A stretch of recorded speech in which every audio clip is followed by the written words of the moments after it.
Bienvenue sur les tutos de Cupertino. Aujourd'hui, nous allons aborder le sujet de la ponctualité en milieu professionnel. Un petit retard peut arriver à n'importe qui, même avec les meilleures intentions. Toutefois, lorsque ces retards sont répétitifs ou qu'ils coïncident avec des événements importants, ils peuvent nous porter préjudice.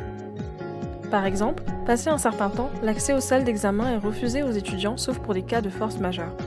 Certaines entreprises sanctionnent aussi ces incidents, lorsqu'ils sont multipliés, par des avertissements et dans certains cas par un licenciement, comme permis par plusieurs codes du travail. C'est qu'indirectement, la ponctualité donne une mesure de notre fiabilité dans le monde professionnel et du respect pour le temps de nos collaborateurs.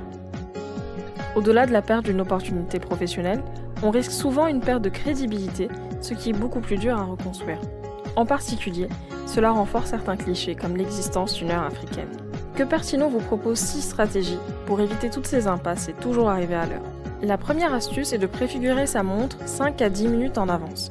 À terme, vous oublierez ce décalage et arriverez à temps sans trop d'efforts. Une autre idée serait de réaliser un maximum de tâches du jour J, à minima la veille.